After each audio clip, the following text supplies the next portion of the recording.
Hi, I'm David Burtka. I am a chef and I'm also an actor. I live in New York City. I worked as an actor for a really long time, and when we moved out to Los Angeles, I wasn't getting as much work as I really wanted to, and then my mom died instantly, like 20, not instantly, but 20 days. She got leukemia, and I thought, you know what, it's too depressing being in Los Angeles and working as an actor, and then the rejection, and then my mom, and so I decided to do something that I really loved to do on my own that made me feel good about myself, and I loved cooking, always loved cooking. And so I ended up going to Le Cordon Bleu, and I studied for 3 years, and it really was something that I loved so much, and I put so much love and heart into it. And when I got done, I ended up working with Mario Batali, an internship, and I thought, you know, this could be a vocation for me, and I ended up turning it into a vocation. So I became a caterer. I had a catering company, Gourmet MD, in Los Angeles, and worked for a bunch of amazing celebrities, and I had awesome clients, and it was a really, really fun thing to do. When I got back to New York, I really thought the stage was calling me, and I really wanted to be an actor.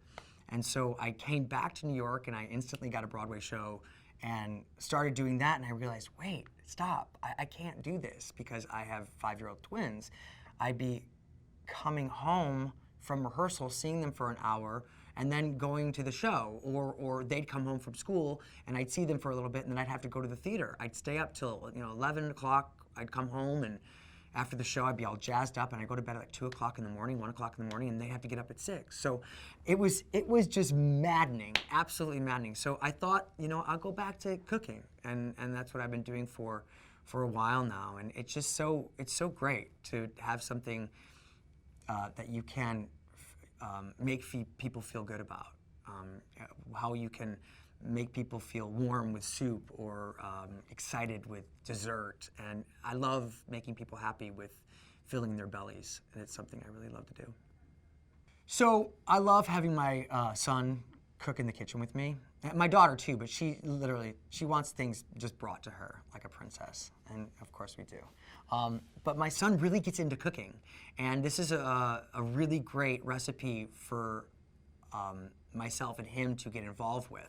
There's a bunch of spices involved, salt and pepper and crushed red pepper and porcini mushrooms. And I give him the porcini mushrooms to break apart, and we get all the red chili flake and the pepper and the salt and the sugar, and we dump it into a giant spice grinder, and he loves pushing the buttons. Any 4 or 5-year-olds just love, gadgets and things that turn around, or the egg beater. That's a really, really important thing in our house too.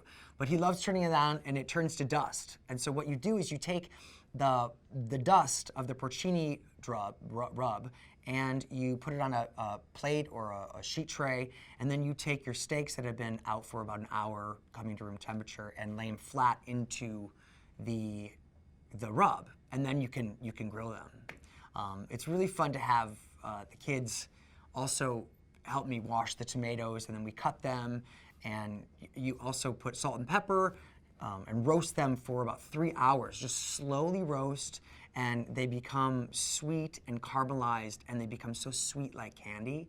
And it's really great to add them on top of the steak because you get this earthiness of the steak and the dry porcini mushrooms, and then you get the sweetness of the cherry tomato. It's a great contrast.